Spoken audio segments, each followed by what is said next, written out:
Some condensation this morning just because we're sleeping out in such an open, wide open area. So yesterday I made a joke that we were gonna go for a 15-hour morning walk again, or that we're back to 15-hour morning walks. I didn't think we were actually gonna hike around that long, but we ended up hiking about 12 hours and I burned 4,500 calories. Let's see how today goes. It's day 2, hiking through the MaLoti Drakensberg range on the Drakensberg Grand Traverse along the border of South Africa and Lesotho. Right now we are in Lesotho. I am trying desperately to consume as much of my food as possible and take weight off my shoulders, but it is slow going. I'm not used to carrying this much weight. Normally I try not to carry more than 5 or 6 days of food, and here I am with 9. The pain in my shoulders and upper back settles in after about 15 minutes. I'm finding that seems to be the case with most pain. The sun burns hard up here. Despite applying sunscreen, my legs and hands are getting toasted. I started wearing long pants for the sun, even though I hate hiking in long pants.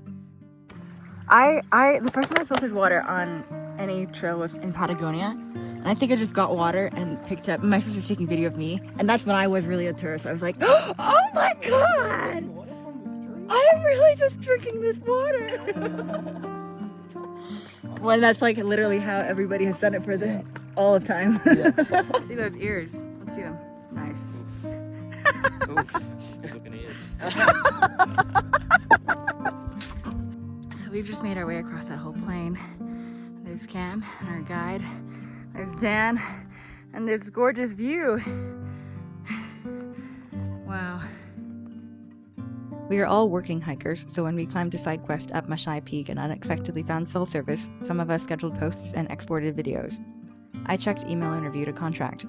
Despite hiking with others who also publicly document their hiking, I still feel self-conscious about filming myself in front of others and allowing them to see the sausage being made, even though I'm watching them make the same sausage. It is still nerve-wracking to make something you know will be seen, to put so much of yourself out there and allow the internet to pass its judgment. Somehow in our culture we have made trying uncool. We may worship hustle, we may reward reveals of the process, we may value the creators who bring us along on their journey, but we got uncomfortable watching the artifice inherent in the production of authenticity. The actual shot being set up, the camera held in front of the face, speaking to an as-yet absent audience, interrupting the current reality in favor of a future virtual reality. Everything is cringe until its success is proven. The only way to cope with it is to laugh at it. At one point, Tim and Jana lay face down in the muck for a video idea. Bloody influencers, said Cam, who is probably the one among us with the most legitimate claim to that title. Wow, beautiful. Death, apparently. Yeah, that's what it is.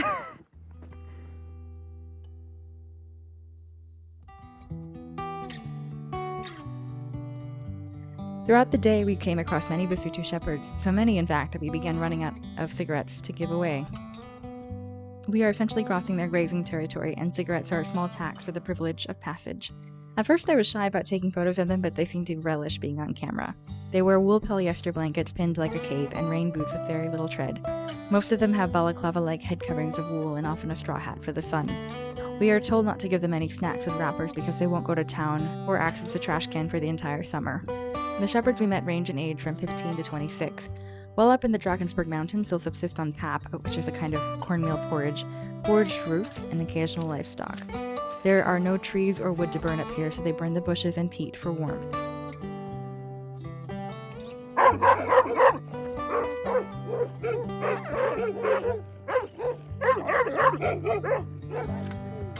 It is easy to idealize their lives up here, peacefully watching their flocks and sitting around in these vast, epic surrounds in comparison to our rushed and optimized modern lives.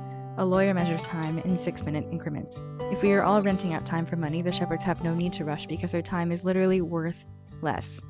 And yet maybe we romanticize the beautifully simple, albeit harsh, lives that they lead because isn't all time priceless? Isn't that all we have? On my next hike, I'm going to bring a red carpet. Just roll it out. So 8 years ago, Tim said that there was no algae anywhere in the Drakensberg, but now it has gotten a lot warmer. So there's algae.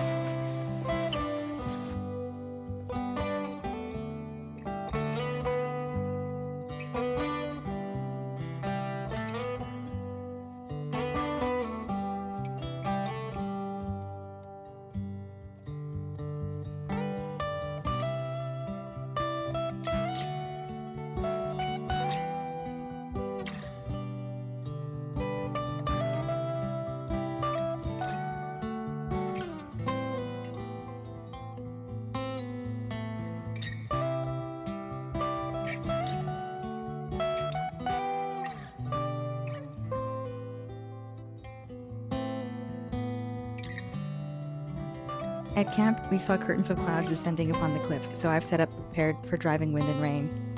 So it is raining, and I think it's going to get pretty windy also tonight. It'll come from this direction, so we've set up our camp right here. My tarp is kind of slightly angled off from the wind, pitched as low as I can get it, and I'm going to be set back a little bit from the opening so that if the rain does get kind of driving rain, then I'm not totally exposed to it. So let's see how it goes. And I've also weighed everything down with lots of rocks. Let's see. Yeah, full tour of how the bivvies or the top setup works. Okay.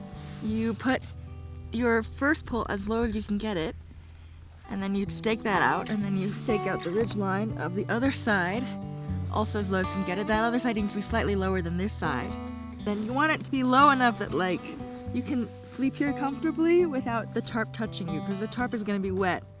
And if it touches you, then you get wet too. So you need to have some space here. And then I like to essentially lay out all of the stuff that I need next to my head.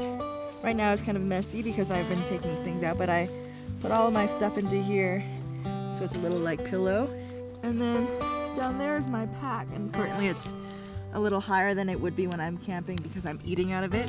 But once I'm done eating, I'll put it to the bottom where my feet are.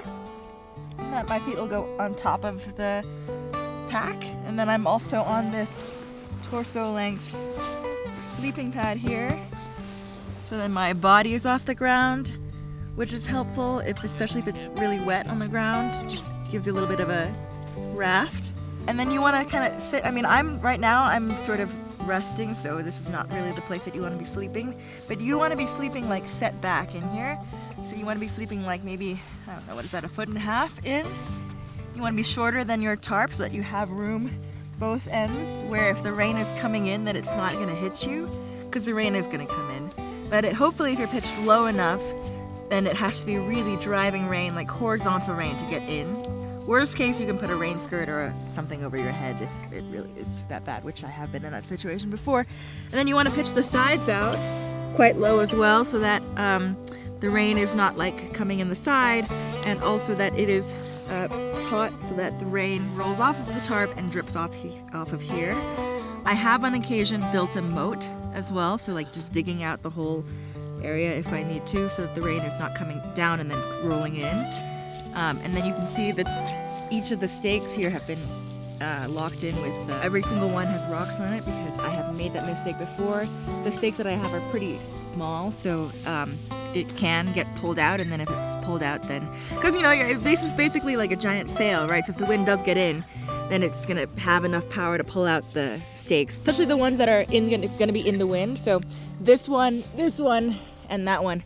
And I also try to really weigh down the ridgeline one. So that's these green lines are my ridgeline ones. Yeah. All right, Storm, here we go.